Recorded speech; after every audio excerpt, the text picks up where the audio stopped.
Hello, I'm Phil Little, host of the Private Investigator Experience podcast, where we talk about the life and cases of a PI. It's interesting with all the things going on in the world. I thought we had enough issues to talk about around crime and violence. And then, of course, October the 7th happened in Israel, and the world has come apart since then. So we've got so much to be looking at and thinking about that I think we're all just kind of overwhelmed, aren't we? It's coming from everywhere. I find I'm saying so much, I can't believe that. I just can't believe that's happening. Or I'm amazed or astounded, and I hear so many others saying the same thing. So I'm looking at something today that is called the romance fraud in the private investigative experience or in law enforcement. I get asked a lot why I left the public sector for the private sector. The main reason, I had a lot of ambition. I'm a very active person, and I didn't like the limitations and politics around government work. I like to do investigative work without all of the paperwork and restraints of the public sector. Yeah, we have a lot of reports in the private sector, but sort of different. I also wanted to be in charge, and I knew that would take a long time in the public sector, and you're never totally in charge there. I like that old saying, the buck stops here. I wanted that to be with me. In the private sector, I can pick the cases I want to work and have others work on the cases I don't. And one big plus is I get to work all over the world if I wanted to. And that was a big attraction to me. And over the last 45 years, I've developed close friends all over the world. And I've seen some beautiful places and worked on some very, very interesting cases. I've said in the past that if we people in the world got together, because I found that we're basically the same, we want the same things out of life. But if we could get together as just the people, we could solve most of the world's problems. Get the politicians out of the way, who often have their own issues and desires, and that they're working from, that's not always in the public interest or solving the problem. One type of case that we've worked on a lot is one that's getting some publicity more so today. It's called the romance fraud. Most people I talk to don't know anything about that unless you've had a family member or a friend get wrapped up in one. Romance fraud, even though perpetrated over the internet, is not a new crime. It can be traced back to the 16th century, where it was known as the Spanish prisoner scam.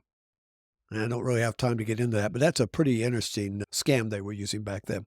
Well, who should be concerned about this type of crime? It is not just men scamming women, but I have worked some really creative women scamming men cases. And it's not people with just one social status. It goes across the whole social status as we find victims. If we have an older family member who is widowed, we need to be attentive to their online activities and be aware of actions that might show something is going on.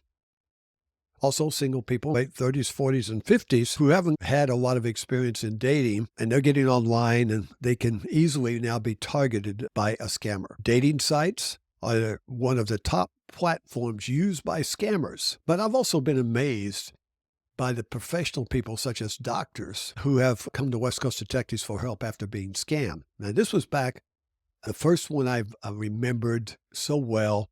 And I'll never forget this one with all the thousands of cases that we've worked. But this was way before the internet.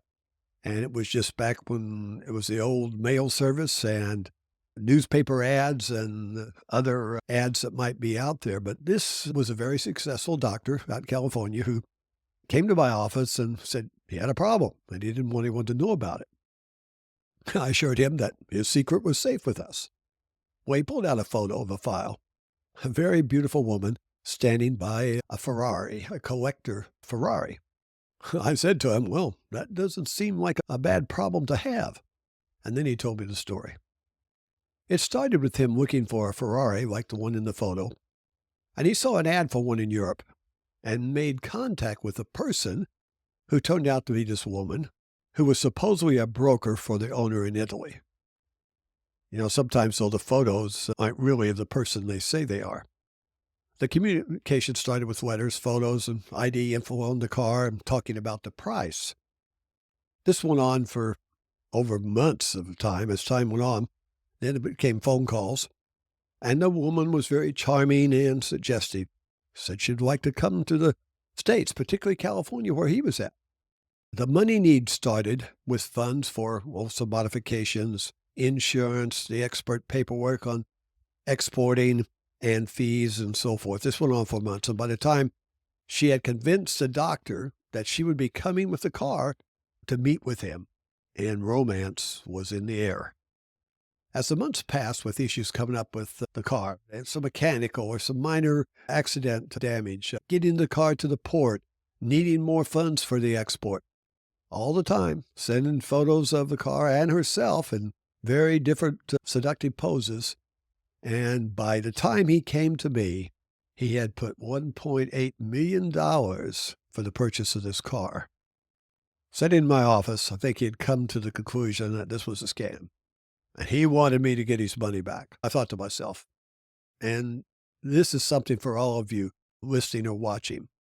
If he would have come to us when he first found this ad and started talking, by spending a few $100s on background work and the abilities we have to determine if something is factual or not, could have saved him $1.8 million. But greed and also romance seduces a lot of very smart people. And he turned out to be one of those. I had agents on the ground in France and Italy. And when we took on the case and we ultimately identified the scammers and put them out of business, but the money was gone and out of reach. Also, at that time, the issues with trying to get criminal prosecution with the multiple countries involved was very difficult with this type of case. It was hard to convince law enforcement and international things that had to be done that this scam was caused by the person being susceptible and getting sucked in, but it wasn't something that was looked at as very critical for international agencies or getting Interpol involved and all these things that would happen. Today, it's a little better with the technology that we have. Well, what are the signs of a romance scam that we can help our families avoid this very personal and costly experience? Identifying the modern romance scam, remember, there's no single type of romance scam. They vary by the nature of the crime, means that it will turn on the individual approaches and responses between the perpetrator and the victim. However, research highlights several common features of the modern romance fraud, and these can be presented to aid our understanding of the behavior. The vast majority of romance frauds begin in online dating sites. Some begin at physical single nights, but those tend to be more common, with dating sites being the most obvious starting point. Online dating has become one of the biggest successes of the internet, and it's become much more acceptable to the public, with so many people have had successful connections over the internet, gotten married, and had very successful and happy lives. I think most of you would be surprised at your oldest single family members who are on a dating site. The majority of the cases we have worked on over these last few years has started on dating sites. The danger for the victim of a romance scam is that the perpetrator is a professional. They specialize in developing a connection between the victim which breaks down their ability to suspect a fraud. It's not unlike we do on our work.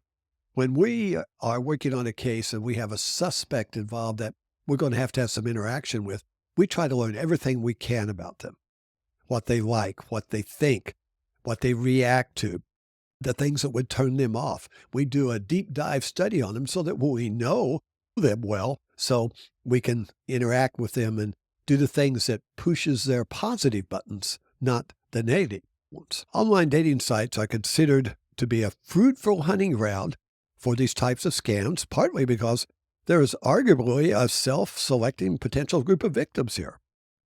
These victims on these sites are looking for romance. They're looking for happiness, joy, and they are open to communication from other people. It's not like they're suspecting. They think, well, the people just like me. They're looking for that perfect relationship, that perfect experience.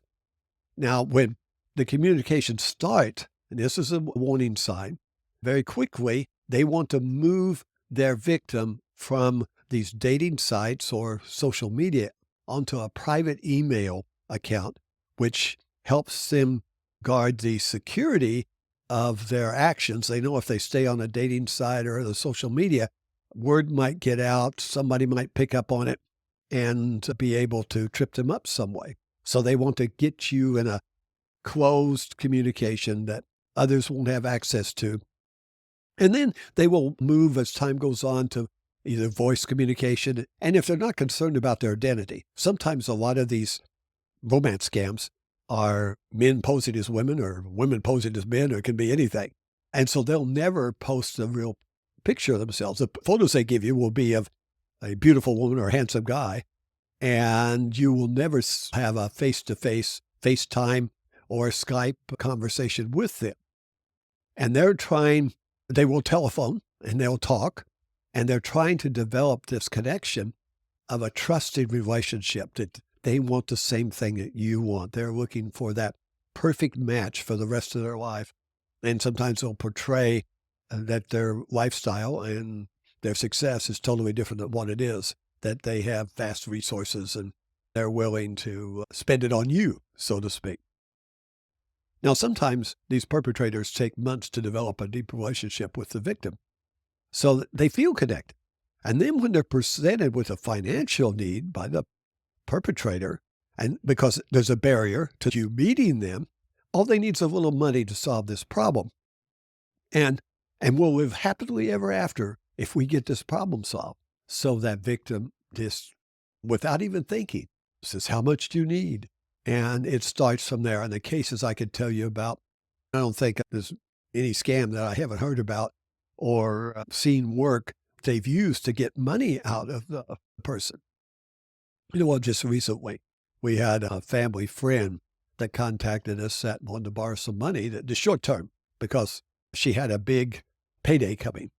And we found out, then we get to dig into it, that she had connected to this man on a dating site. And apparently this had been going on for several months. She had already sent a lot of money, and she was convinced that this was real and this was going to be the man of her life, even though we tried to explain to her once we learned gently that this is a problem and you need to do some due diligence on this person and find out what's really going on.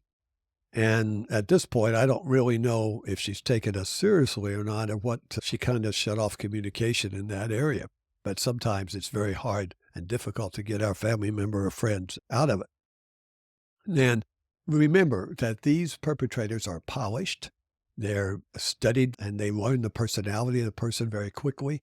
And they're really good at tearing down red flags that you might have to think, well, maybe there's something to this.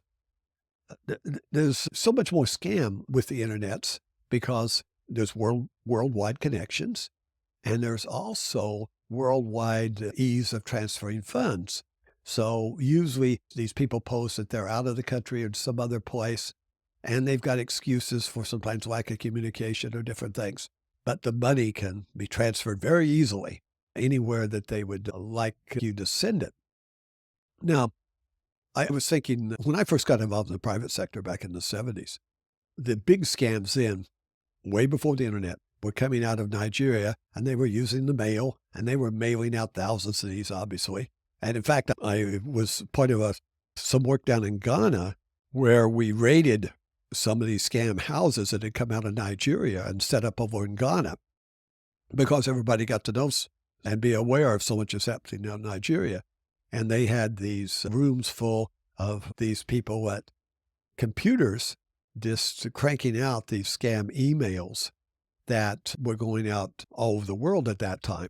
But before that, they would send out letters. And the original ones that I began to get was that they needed your help in getting money out of the country. They were part of a banking organization that they had this person that had died and left all this money, and they wanted to get it out, and they just needed you to help, and they would give you 50% of it. And then when those got kind of known after a couple of years, the next ones that started were letters coming to churches, nonprofits. Some I was involved with it on the board of. I'd get a call and say, oh, Phil, guess what? We're going to get a big donation from. I said, where's that from? And I had to tell them It's not going to happen. It'd be nice, but that's a scam. And sometimes they had trouble believing it, and things had to go on a little ways before they would finally realize that if it sounds too good to be true, it probably is. The best way to deal with any of these types of scams, the romance scams today, is to prevent it. Get involved with older family members or friends and do some prevention by educating them on the dangers of social media. I found that over the last years, as the communications become and technology become much more advanced, we would have, usually it was women that were coming to us and saying, I met this man on an airplane and we've had some relationships start, but I'm concerned. And then she would have us check him out. And most of the cases, they turned out not to be someone that our client would want to be involved with. They got wise and spent a little bit of money to find out who the person really was. And we helped them from becoming a victim. If you have any questions about a specific incident, or maybe a family member involved in something you would like to get some information about how to help them, you can contact me at pi777@gmail.com. Now, there's so many different types of scams going on. And on a future post, I'm going to deal with another one that we've had a lot of cases on, and it's the precious metal scam. And the excited victim, and many of them turned out to be our clients, they were so excited about receiving that box of precious metal coming in. And it was out of the African region.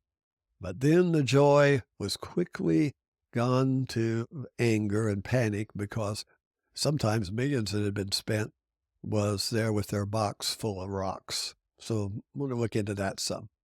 Would you help me by liking, sharing, and subscribing? You know the drill. Hit that notification bell so you'll know about future posts. Please leave me any comments or ideas for cases of a certain type you would like to hear about or know about. Or if you have a problem you would like to see if a PI can help you, let me know and we'll get you the information that will give you some advice. You can leave comments on any of the platforms, or you can email me again at pi777@gmail.com. Until next time, be safe. May God bless you, your family, and may God bless America.